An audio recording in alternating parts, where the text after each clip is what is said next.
for our listeners around the world who have heard about Haiti and read about its challenges and problems, and probably have contemplated in their own minds, what can be done realistically, what can be done in the future to allow Haiti to achieve the potential that the nation has as a resource rich environment in a favorable part of the world where, if security can be established and if some economic benefits for the people can be guaranteed, there can be a prosperous future. It's going to be a challenge. It's going to be hard. I'm not making light of that.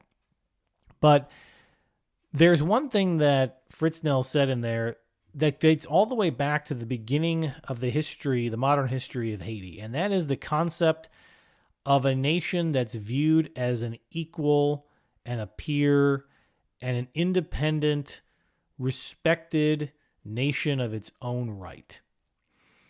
When you think back to that history, as we just listened to, there were people in the beginning who wanted Haiti to be independent, but wanted it to be French in nature and to be respected by its former colonial overlords. Though they were an independent nation, they still wanted that stature, that respect, and they would bend and twist the culture in a way to try to fit that.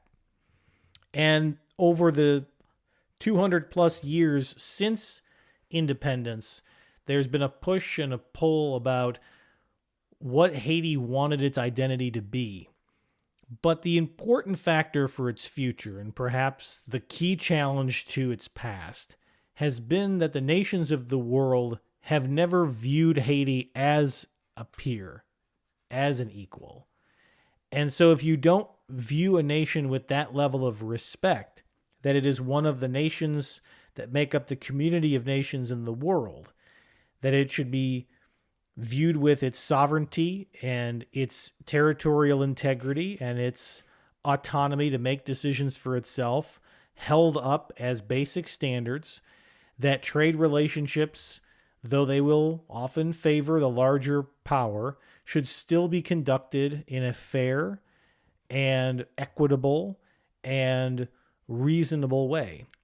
In other words, avoid treating it like a colony, avoid treating it like a second-tier nation, but engage with Haiti the way you would engage with any other country around the world. And if we think about, a similar sized nation, think about a country like Jamaica, small island nation, but it is treated with a level of respect from its neighbors and from around the world, even if some of the nasty prejudices that predated the modern era still exist. It doesn't necessarily stop countries from doing business with and trading with and engaging in international organizations with a nation like a Jamaica. And there's no reason why they couldn't do the same with a nation like Haiti. Now, that's not going to fix every problem. But if the international community, and if starts with those of us who are just private citizens, if we begin to look at every nation in the world that is a free, fair, and independent country as that they deserve to be treated with respect the way any other country does, it might help as you look for solutions to vexing and challenging problems like security, like economic issues, like food and fuel and healthcare. So it begins with the individual. We can't control how governments think. We can't control how foreign ministers think. We can't control how or if the United Nations is going to be a productive player in this part of the world. But as private citizens, we can do our part.